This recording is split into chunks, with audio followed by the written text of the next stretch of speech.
ये अल्लाह की हम पर इनायत है, ये अल्लाह का करम है हम पर कि उसने हमें एक और रमजान अता फरमाया। उसने अपनी नेकियों, अपने गुनाहों को माफ करवाने का एक और मौका हमें दे दिया। हमें जन्नत को पाने का एक और चांस मिल गया और जहन्नम से बचने का एक और मौका मिल गया। इब्ने माजा की सही रिवायत है, अल्लाह के रसूल सल्लल्लाहु अलैहि वसल्लम के दो सहाबा मदीना से बहुत दूर के रहने वाले थे, अल्लाह के रसूल के पास आए और दोनों ने एक साथ इस्लाम कबूल, लेकिन दोनों में एक सहाबी थोड़े मेहनती थे। भाई ऐसा होता है, एक आदमी ज्यादा मेहनत करता है, एक आदमी कम करता है। यहाँ मेहनत से मुराद वो काम धंधा वाली मेहनत नहीं है, मेहनत से मुराद दीन के कामों में आगे रहने वाली मेहनत।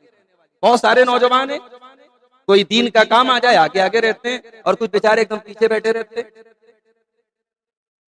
तो हजरत तलहा जो इस हदीस के रावी है, कहते हैं कि उन दोनों सहाबा ने साथ में इस्लाम कबूल किया।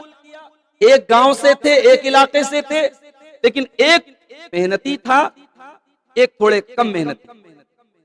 एक दीन के मामले में आगे आगे रहते थे, एक थोड़े पीछे पीछे। तो जो सहाबी मेहनती थे वो अल्लाह की राह में लड़ते लड़ते शहीद हो, और जो दूसरे सहाबी थे जो दीन के मामले में उतने फास्ट नहीं थे, उतने तेज नहीं थे जितने पहले वाले थे, वो 1 साल के बाद तबई मौत, नेचुरल तरीके से उनकी मौत हुई, उनकी वफात हुई। वो शहीद नहीं, पहले वाले शहीद हुए, ये तबई तौर पर, फितरी तौर पर इनका इंतकाल।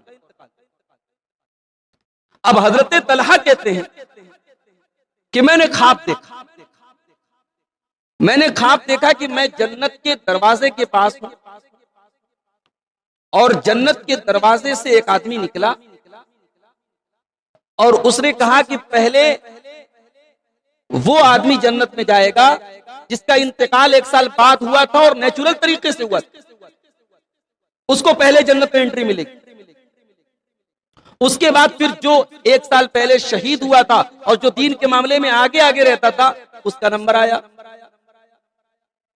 फिर उस आदमी ने मुझसे कहा, जो जन्नत के अंदर से निकला था, जो फरिश्ता था, उसने मुझसे कहा कि भाई तुम जाओ, तुम्हारा अभी जन्नत में जाने का टाइम नहीं आया।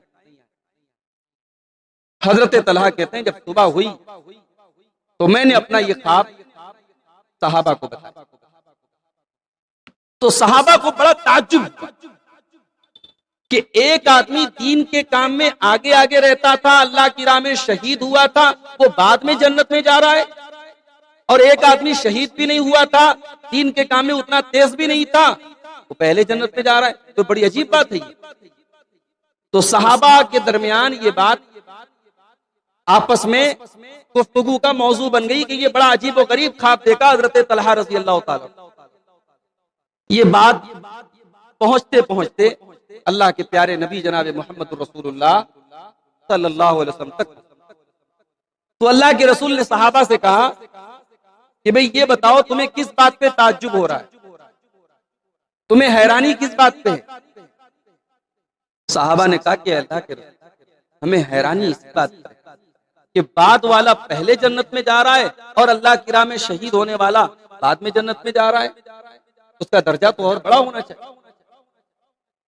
अल्लाह के नबी ने फरमाया अलैसा क़द मकसा बादहु सनतन, जिसका इंतकाल 1 साल बाद हुआ था, क्या उसने 1 साल और दुनिया में नहीं गुजारा?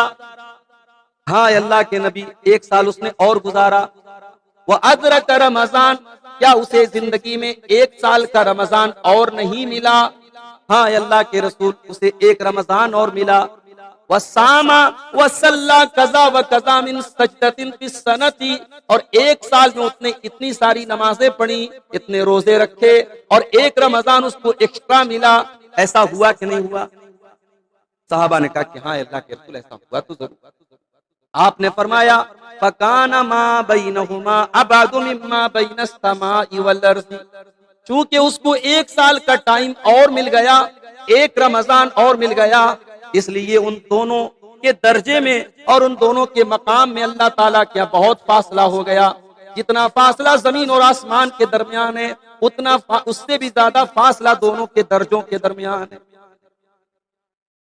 गौर करें मेरे भाई, हम और आप खुश नसीब है कि अल्लाह हमें एक रमजान और, इस रमजान को अगर हमने सही तरीके से गुजार लिया तो जो हमसे पहले चले गए उनके और हमारे दर्जों में उतनी दूरी हो जाएगी जितनी दूरी जमीन और आसमान के दरमियान।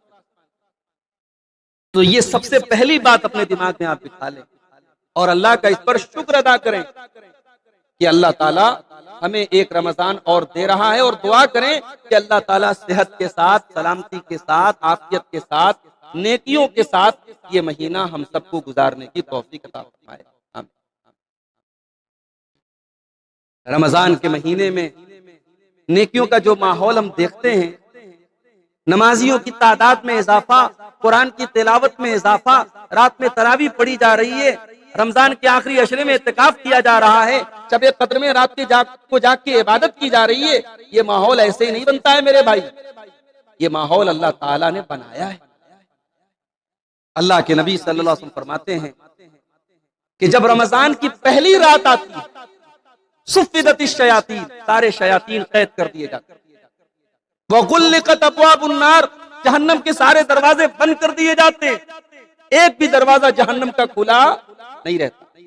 वफ़ुत्तिहत अब्वाबुल जन्ना, और जन्नत के सारे दरवाजे खोल दिए जाते हैं, एक भी दरवाजा बंद नहीं रहता।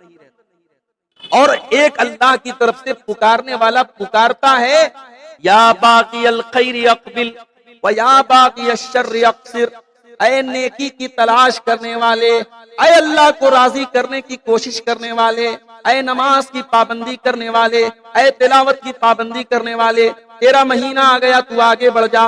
वया बाकी शर्री, और ऐ गुनाहों में अपनी जिंदगी गुजारने वाले, अल्लाह को नाराज करने वाले, अल्लाह की नाफरमानी करने वाले, तू पीछे हट जा, ये तेरा महीना नहीं है। ये अल्लाह की तरफ से पुकारने वाला। और उसके बाद अल्लाह के रसूल फरमाते हैं, वलिल्लाहि उतक़ाउ मिनन नार, और रमजान के महीने में अल्लाह तबारक व तआला कुछ लोगों की गर्दनों को आजाद करता है जहन्नम की आग। कुछ लोगों का नाम तय कर देता है कि इस रमजान में कितने लोग जहन्नम से आजाद कर दिए जाएंगे। वज़ालिका कुल्लु लैलतिन, और ये काम अल्लाह ताला रमजान की हर रात में करता है। तो मेरे भाई, वो महीना हमें और आपको मिलने जा रहा है। क्या हमारी जिम्मेदारी नहीं बनती कि दुनिया में जैसे हम एक अजीम मेहमान का एक अजीम इस्तकबाल करते हैं, हम रमजान का भी अच्छा इस्तकबाल करें। रमजान का हम इस्तकबाल ऐसे अंदाज में करें कि अल्लाह हमसे खुश हो जाए, इस महीने का हक अदा हो जाए। मैं चाहता हूं कि आज की तकरीर में कुछ ऐसे पॉइंट्स आपके सामने बयान करूं।